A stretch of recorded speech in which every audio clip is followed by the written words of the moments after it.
Meus irmãos, celebramos a solenidade da Imaculada Conceição de Nossa Senhora. Para nós é uma solenidade importantíssima, e ainda que seja o segundo domingo do Advento, em todo o mundo, para nós, a solenidade da Imaculada Conceição tem precedência. E por que isso? Não acontece em todos os países, tá? Mas para nós isso acontece por quê? Porque nós somos herdeiros espirituais de Portugal. Portugal sempre defendeu o dogma da Imaculada Conceição, mesmo antes dele de ter sido definido pelo Papa Pio IX. Então, os reis portugueses obrigavam os doutores e mestres da Universidade de Salamanca a defender até a morte o dogma da Imaculada Conceição. E nós somos herdeiros espirituais, destes homens. Veja, a imagem que apareceu no Rio é a imagem de Nossa Senhora da Conceição. E aí foi chamada de Aparecida, porque apareceu.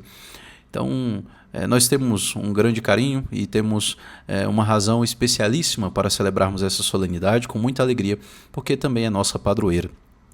E o que diz o dogma da Imaculada Conceição? Bem, nós podemos falar dele por duas vias, pela via negativa e pela via positiva. A via negativa é a que se encontra na definição do Papa Pio IX. Ele definiu, e nós vemos uma parte desse texto na oração da coleta da missa de hoje, ele definiu que Nossa Senhora foi preservada de toda a mancha do pecado desde o momento da sua concepção. Por quê? Porque naquele instante Deus antecipou os méritos da paixão de nosso Senhor Jesus Cristo para ela, para que ela fosse preservada de todo o pecado. Deus pode fazer isso, E há boas razões para Deus fazer isso. Imagine, se um filho pode preservar a sua mãe de algum tipo de dano, de algum tipo de ferimento, esse filho não fará tal coisa? Então, Deus, nosso Senhor Jesus Cristo, que é a segunda pessoa da Santíssima Trindade encarnada, já existia antes de Nossa Senhora, muito antes, que é a segunda pessoa da Santíssima Trindade, é Deus. Então ele a preservou, tendo em vista os méritos, claro, dele na cruz. Então, Deus antecipou esses méritos para que Nossa Senhora fosse preservada de todo o pecado. Por quê? Porque a desonra dos pais é também desonra para os filhos também. Então, Nossa Senhora nunca esteve debaixo do domínio do maligno. Nós, quando nascemos, infelizmente, nascemos com o pecado original, nascemos sob o domínio do diabo. E então nós somos libertos pela graça do santo batismo. Por isso nós batizamos as crianças, para que elas sejam libertas desse domínio do maligno e passem ao reino de Deus, a viver no reino de Deus. Então, Deus fez isso, Deus realizou isso.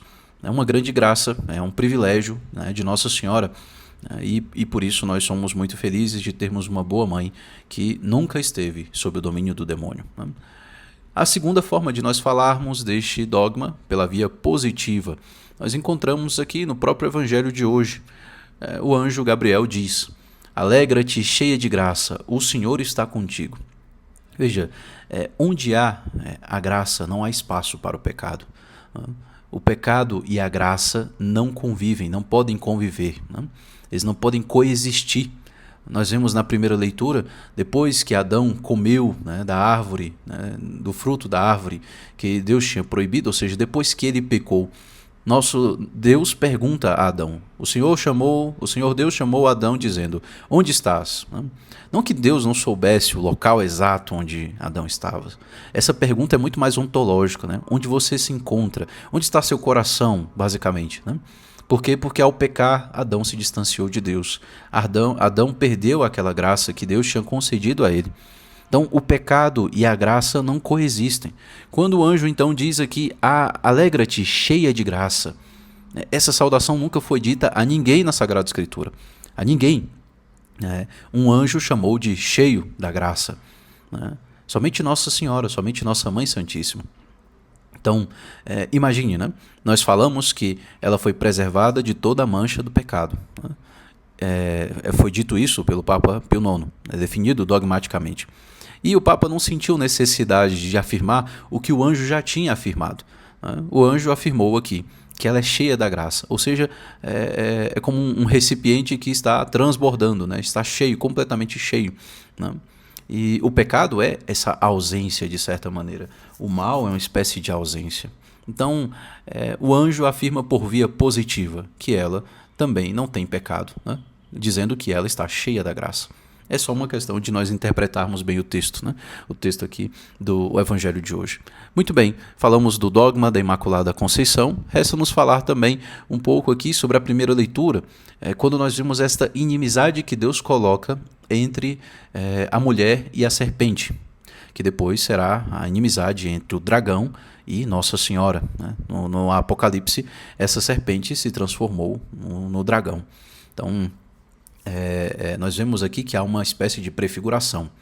Nosso Senhor Jesus Cristo sempre se refere a Nossa Senhora por mulher, não para tratá-la como se fosse uma mulher qualquer, como alguns protestantes querem dizer, né?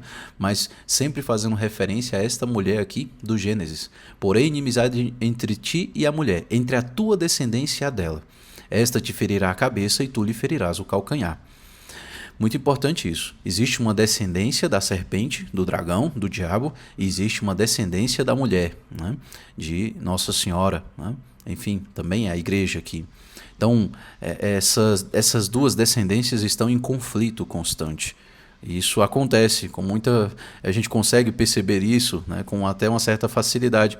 Quando as pessoas resolvem se converter, procuram mudar de vida, começam a mudar a sua forma de agir, né, rapidamente vem às vezes aqueles filhos da serpente, né, dizer, agora você quer ser o beato, agora você quer ser santo, agora você quer ser o bonzão, né?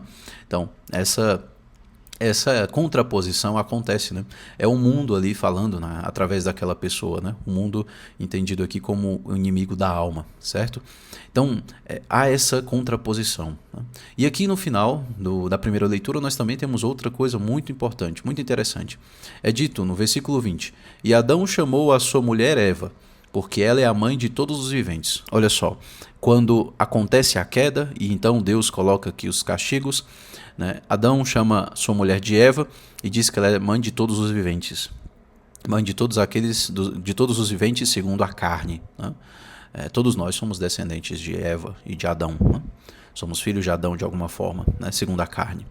E olha o que acontece, né? No Calvário, quando quando Nosso Senhor realiza a obra da salvação, né? Ou seja, ele repara esse pecado cometido por Adão e Eva no início, ele diz para Nossa Senhora, né? Mulher, eis aí o teu filho. E depois, olhando para o discípulo, diz, eis aí tua mãe.